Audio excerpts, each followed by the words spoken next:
Hello everyone. So I'm back again today. My name is Stella Hewer from EdUnique. I am the Stress Whisperer.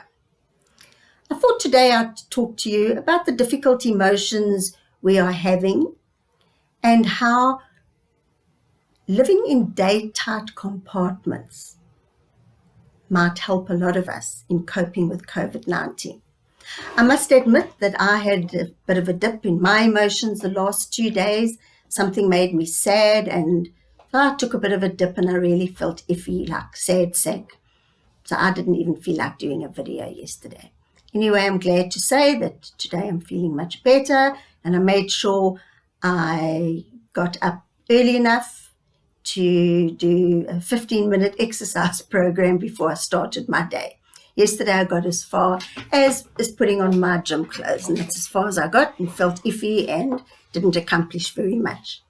But what I want to tell you all is that feeling iffy and unproductive and tired, right now, there's no right way or wrong way to deal with COVID-19. It is a difficult situation. We will all be experiencing some sort of roller coaster ride, and it's not abnormal. Even top psychologists, I've been following a lot of webinars. We're human, doesn't matter who we are. We are all struggling to some extent, and many of us are experiencing a lot of loss. There are different kinds of losses, different degrees of loss, but whatever you are facing, it is your loss and it's important. So we need to also have self-compassion. Why do we have to still beat ourselves up? Let's have self-compassion in the way that we deal with ourselves. Just as we deal with other people, we like to think we're compassionate. Why can't we also extend that compassion to ourselves? And if we're having an unproductive, miserable day, well, maybe tomorrow will be a better day. I want to tell you something that I found very helpful years ago. I was in a clinic in 1996 for burnout. And one of the things I had to learn was to bring my mind back into today. Because I have a tendency, my mind runs away with itself and it runs off into the future. I'm always over there, 6 steps ahead and always ahead. And it's exhausting. I exhaust myself, never mind annoy everybody else around me. But my head's always really, if my brain wasn't stuck in my skull, I'd have to be looking for it because it would run ahead. And I had to learn to stop that. And I remember one day in the clinic, they said to me, Stella, at lunchtime, today, this morning, you don't even think about lunchtime. You keep your mind in the here and the now. And if you're eating an apple, then you think about that apple. Don't allow your mind to run ahead into the future. Anyway, good advice. But what helped me with that is Dale Carnegie's book, How to Stop Worrying and Start Living, was the most amazing book I ever read. And when I came out of the clinic, I devoured that book and made notes of how I was going to get myself out of burnout and depression. And his very first chapter in his book, it's as old as the hills. This book was given to my mom in 1949, but it's an amazing book. The first chapter is Live in Daytight Compartments. And I want to read you some of the things he says here, because I think this is our solution right now when things are so uncertain. It says here, the load of tomorrow added to that of yesterday, carried today, makes the strongest falter. So the load of tomorrow, if we're always out there worrying about tomorrow, what if, it's not talking about we don't plan for the future. We do plan and give thought to the future. We do the best we can. But when our mind is worrying and we're adding the load of tomorrow to today, plus if we have regrets of the past and we're hanging on to them, so the load of tomorrow and the load of yesterday carried today is going to make the strongest person falter. So we need to be able to live in today. not to live in the future, not to use today's energy on tomorrow's possible problems. The book goes on to say in that chapter, the best possible way to prepare for tomorrow is to concentrate with all your intelligence and enthusiasm on doing today's work. How interesting is that? So that we'll be in a better position to actually cope when tomorrow comes. It says the chief difference between good thinking and bad thinking is this. Good thinking deals with causes and effects and leads to constructive logical planning. Bad thinking leads to tension and nervous breakdowns.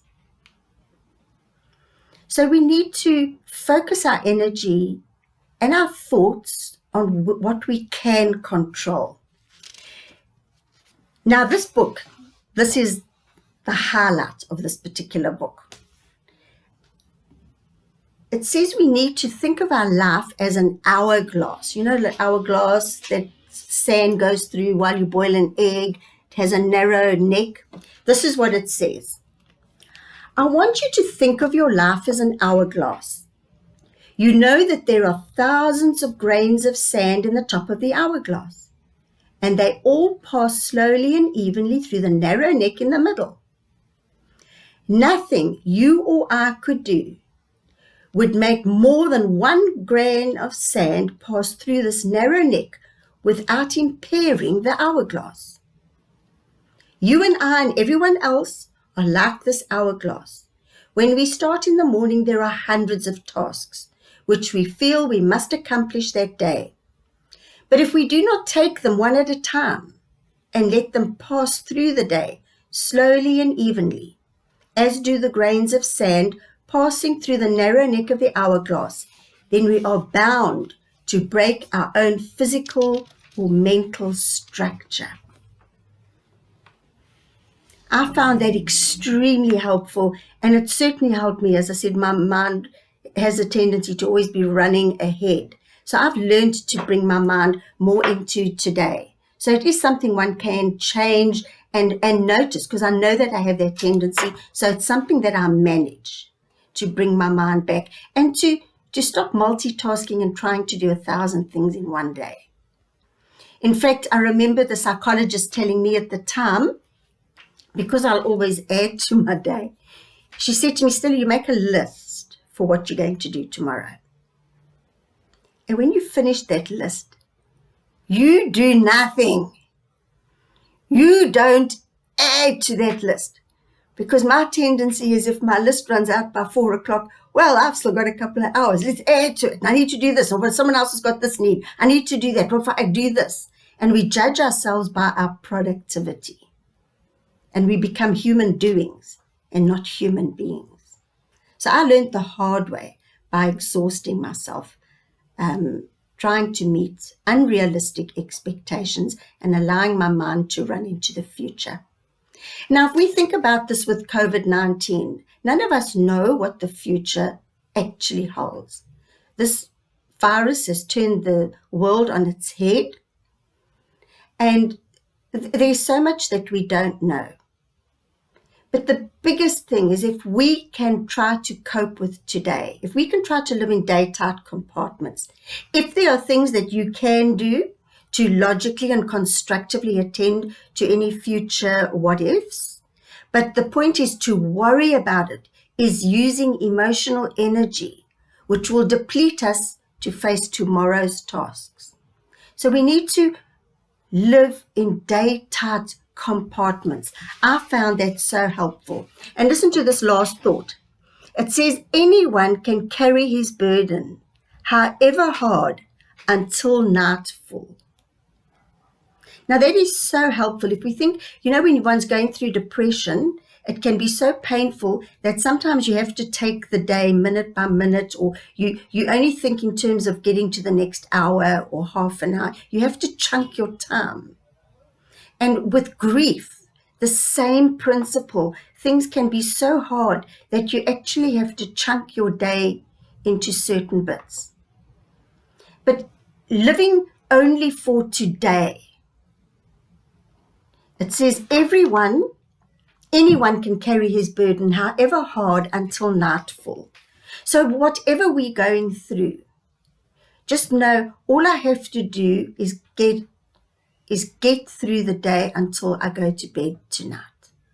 I don't have to think what's going to happen tomorrow, what's going to happen next week, next year, if I've lost someone in death, to start going down the road of I'm never going to see them again, and life is, you just see this long empty road ahead of one.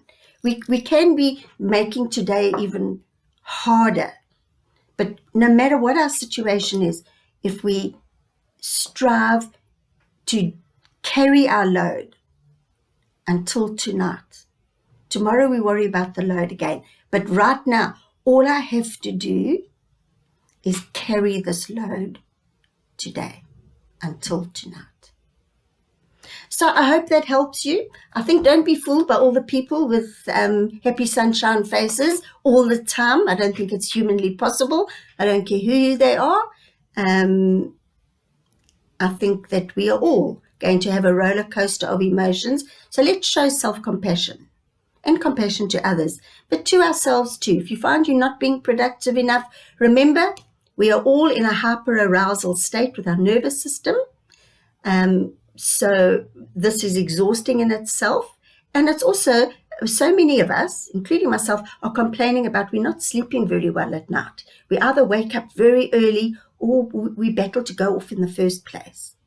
So these are all natural consequences of being in a hyper-aroused state. But let's look at how we can live today and what I can do today to make life bearable and to be able to cope. So I hope that that's helpful to you, and I hope you have a reasonably good day as best as you can. But remember, be compassionate to yourself. So I'm Stella from Edunique, the Stress Whisperer. Bye for now, and we'll chat again real soon. Bye.